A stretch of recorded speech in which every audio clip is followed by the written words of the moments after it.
Let me ask you viewers a few things. When you hear the word Amiga, your mind thinks of the Commodore computer, right?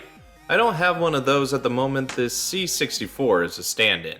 And when you hear of a footpad or board controller, you more than likely think of Nintendo and their multiple accessories like the power pad or the Wii balance board. Now what if I told you that this tech had already been done all the way back in the Atari 2600 days by Amiga Corporation when they released their Board of Joy to the masses?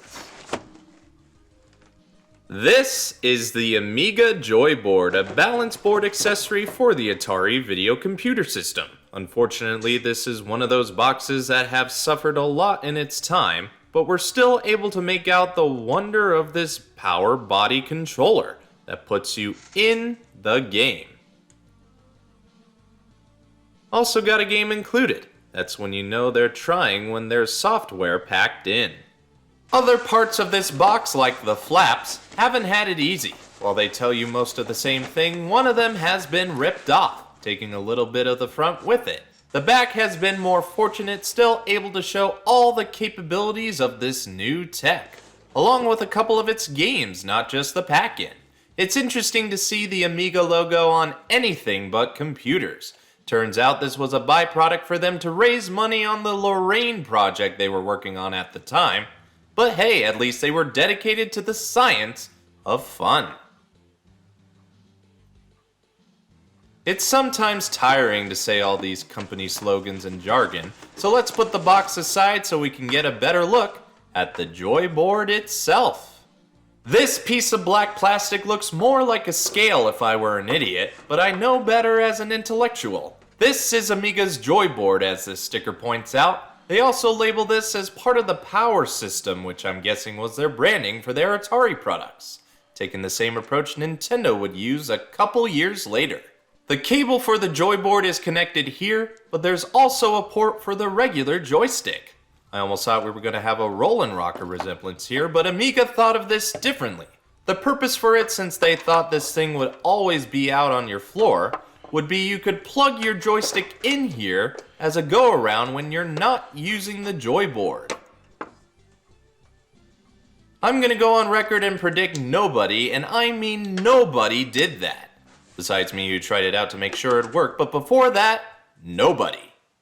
Now we're gonna look at the back, which I know isn't usually a special event on this show, but this time around, it actually highlights how this thing works. You see, the Joyboard doesn't use sensors, as I assume that tech was still expensive at the time.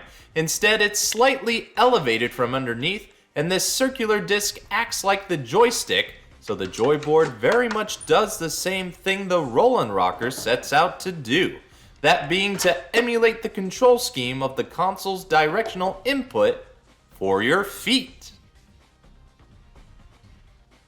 But is it any better? That remains to be seen, so we'll try out Mogul Maniacs and see how it operates. For what it's worth, it seems to work fine.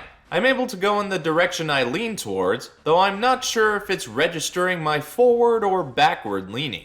I wish I could try it out with other games, but to my understanding, no other games were released for the Joyboard, even though they were promised on the back of the box. 2 games were complete but never fully released to the general public, so there's only this skiing game that was made preferably for this Board of Joy.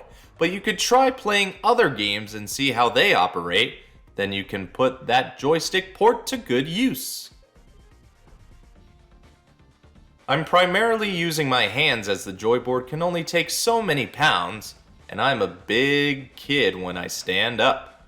The Joyboard is an interesting peripheral, being one of the first balance board controllers as far as I know, but it came out right in the middle of the crash of '83, so it didn't last long. But it didn't have to, as Amiga would soon be acquired by Commodore, and they would do what they were destined to do. So it's safe to assume that the Joyboard must have done its job to some extent, and you should get one if you find one, as they're very uncommon to find in any condition. Prices may vary between condition, contents, and the games if you can find one of the prototypes, but finding Mogul Maniac is the easy part, and it can work with a regular stick if you can't afford the board. An interesting thing about the Joyboard is that it inspired the creation of a guru meditation error message within early Amiga computers. Devs would sit still on the board as a way to relax in Zen. Would explain where Nintendo got the same idea 25 years later. Got any fond memories with this controller/accessory? Tell me about it by leaving a comment.